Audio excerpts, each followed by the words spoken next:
Deputy CM Manish Sisodia की गिरफ्तारी हुई है। तो बड़ी खबर इस वक्त की आपको बता दें, मनीष सिसोदिया गिरफ्तार हुए हैं।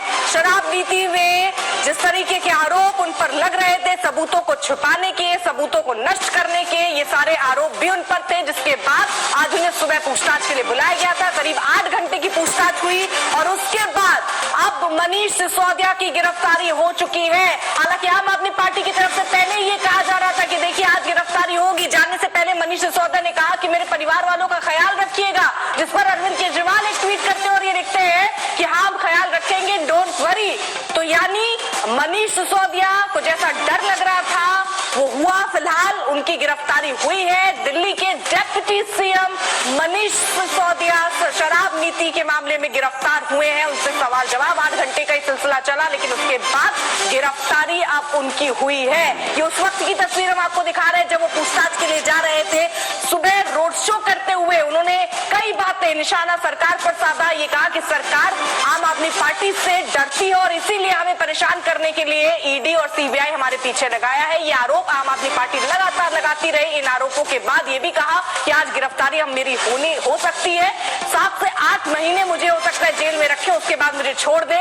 तो ये सारे डर, ये सारी आशंकाएं आम आदमी पार्टी जता रही थी, लेकिन 8 घंटे की लंबी पूछताछ के बाद अब उनकी गिरफ्तारी हो गई है शराब नीति के मामले पर, जिसको सरकार ने पहले ही वापस ले लिया था। इस नीति में कुछ गड़बड़ी पाने के बाद सवाल कई उठ रहे थे। सवाल ये उठ रहे थे कि आखिरकार जो अधिकारी हैं उनको ना पता था, उसके पहले शराब माफिया जो थे, शराब कारोबारी जो थे, उनको ये जानकारी कैसे थी कि क्या नीति बनने वाली है। तो कई आरोप ये भी लगे कि इसमें घपला हुआ है, घोटाला हुआ है, उससे जो पैसे रिश्वत से मिले हैं वो गोवा चुनाव में भी उसका इस्तेमाल हुआ है। तो कई आरोप ये लगते रहे हैं, लेकिन इन सब आरोपों के बीच मनीष सिसोदिया को आज पूछताछ के लिए बुलाया गया था। आपको बता दें कि इससे पहले भी उनको पूछताछ के लिए बुलाया गया था, लेकिन उन्होंने कहा बजट मुझे तैयार करना है। कुछ वक्त उन्होंने मांगा था, पिछली बार पेशी में नहीं गए थे। आज जब पेशी में वो गए, उनसे पूछताछ हुई। 8 घंटे की लंबी पूछताछ के बाद मनीष सिसोदिया को गिरफ्तार कर लिया गया। तो आम आदमी पार्टी के लिए और खुद मनीष सिसोदिया के लिए बड़ा झटका।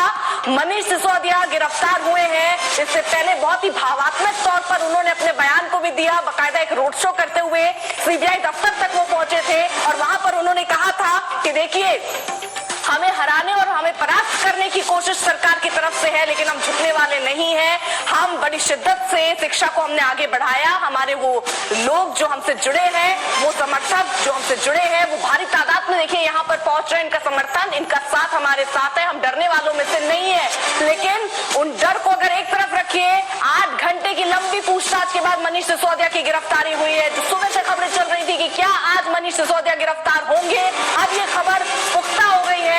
शराब घोटाले के मामले में मनीष सिसोदिया की गिरफ्तारी हुई है। आरोप उन पर यह भी लग रहे थे कि उन्होंने उन अधिकारियों को जिनको शराब नीति के बारे में पता होना चाहिए, उनको वो जानकारी नहीं थी। उससे पहले शराब कारोबारियों को क्या नीति बनने वाली है, सरकार क्या नीति बनाने वाली है, उसकी पूरी जानकारी उनको थी। सवाल इसको लेकर भी उठ रहे थे। सवाल उठने लग गए जब सबूत सीबीआई लगातार खंगाल रही थी, ईडी खंगाल रही थी। तो इन सारे मुद्दे पर जो अब सबूत हाथ लगे वो ये कि 11 ऐसे मोबाइल थे जिनको नष्ट किया गया, उनसे सबूत छिपाने की कोशिश हुई। ये सारे आरोप भी मनीष सिसोदिया पर लग रहे थे, जिसके बाद उनको पूछताछ के लिए बुलाया गया था। और आज पूछताछ के बाद 8 घंटे की लंबी ये पूछताछ चली। हालांकि बीच में जो लंच टाइम होता है, जब आप बाहर निकल सकते हैं, उस समय वो नहीं निकले। संभावनाएं बहुत प्रबल दिख रही थी। अरविंद ओझा हमारे साथ, हमारे सहयोगी जुड़ चुके अपडेट के साथ। अरविंद, 8 घंटे की पूछताछ और उसके बाद गिरफ्तारी। जी बिल्कुल, देखिए बिल्कुल 8 घंटे की पूछताछ, तकरीबन 11:30 बजे मनीष सिसोदिया पहुंचे हुए थे और अब सीबीआई सूत्रों ने कंफर्म कर दिया है कि दिल्ली के डिप्टी सीएम मनीष सिसोदिया को सीबीआई ने गिरफ्तार कर लिया है। आशंका इसी बात की जताई जा रही थी, जिस तरीके से दोपहर के वक्त लंच के लिए जब मनीष सिसोदिया को घर नहीं जाने दिया गया और लंच यहीं पर बुलाया गया था मनीष सिसोदिया का लंच, उसी वक्त ये आशंका जताई जा रही थी। और जिस तरीके से सीबीआई हेडक्वार्टर के आसपास भारी बैरिकेडिंग की गई। ठीक है, आपको रोक रही हूँ। मुनीश भी हमारे साथ जुड़ चुके हैं। मुनीश, देखिए पिछली बार 12 घंटे की पूछताछ हुई थी, इस बार 8 घंटे और ये कंफर्म कर दिया गया कि उनकी गिरफ्तारी हो चुकी है।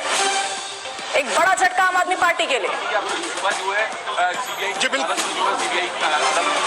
जी बिल्कुल अर्पिता, थोड़ी देर पहले जब हमारी बात हो रही थी तब मैंने कहा था कि अगले 1 घंटे में तस्वीर साफ हो जाएगी कि मनीष सिसोदिया गिरफ्तार होंगे कि नहीं होंगे। लेकिन सुबह से हम अपने दर्शकों को बता रहे थे कि बहुत ज्यादा संभावना है कि आज गिरफ्तारी होगी, क्योंकि आज सबूतों के आधार पर मनीष सिसोदिया से पूछताछ होनी थी और अब गिरफ्तारी हो गई है। सीबीआई के जो उच्च अधिकारी हैं, टॉप सोर्सेज हैं, उन्होंने आज तक को इस बारे में जानकारी दी है कि मनीष सिसोदिया की गिरफ्तारी हो चुकी है। आखिरकार गिरफ्तारी क्यों हुई, ये सबसे बड़ा सवाल है। मैंने सीबीआई के अधिकारियों से बातचीत की है, सूत्रों से अपने बातचीत की है। उनका कहना है कि 3 ऐसी चीजें थी जो कि मनीष सिसोदिया के खिलाफ गई हैं। पहली चीज, जब मनीष सिसोदिया से इस बारे में पूछा गया कि आखिरकार ऐसी क्या नौबत थी कि आपने एक्साइज पॉलिसी, शराब नीति को लागू करने के पहले शराब व्यापारियों को बताया और अपने अधिकारियों को बताया कि इस तरीके से शराब नीति बनाओ ताकि व्यापारियों को फायदा हो। इन सवालों को लेकर जब मनीष सिसोदिया से सवाल जवाब किए गए तो मनीष सिसोदिया के पास में कोई अच्छा जवाब नहीं था, यानी कि वो अपना बचाव नहीं कर पा रहे थे। सीबीआई जब भी वो बचाव करने जा रहे थे उसके बाद में वो डिजिटल एविडेंस लेकर आई, वो व्हाट्सएप चैट लेकर आई, जिसमें कि साफ तौर पे दिख रहा था कि व्हाट्सएप में कुछ जो इस मामले में शराब व्यापारी थे, यानी कि समीर महेंद्रू से लेकर दिनेश अरोड़ा, इन सभी को एक्साइज पॉलिसी की ड्राफ्ट कॉपी जो है पहले ही व्हाट्सएप पे भेज दी गई थी। उसको लागू काफी बाद में किया गया था। इन सबूतों को आधार पर सीबीआई ने पहला शिकंजा कसा मनीष सिसोदिया पर।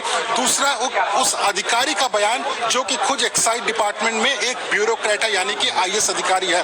उस अधिकारी ने एक धारा 164, यानी कि सीबीआई के अधिकारियों ने उस अधिकारी को मजिस्ट्रेट के सामने लेकर गए, वहां पर धारा 164 के तहत बयान दर्ज कराया ताकि वो सबूत के तौर पर इस्तेमाल किया जा सके। और उस अधिकारी ने आरोप लगाया कि दरअसल मनीष सिसोदिया दिल्ली के उप मुख्यमंत्री और आबकारी विभाग के मंत्री रहते हुए वो अधिकारियों को लगातार इंस्ट्रक्शन दे रहे थे, निर्देश दे रहे थे कि इस पॉलिसी को इस तरीके से बनाना है। और अधिकारी ने यह भी जानकारी दी कि इस पॉलिसी को इसी तर्ज पे बनाया गया था ताकि सरकार को तो कोई मुनाफा न हो, लेकिन जो इस नई नीति के तहत दिल्ली में व्यापार करना चाहते हैं उनको मोटा मुनाफा हो।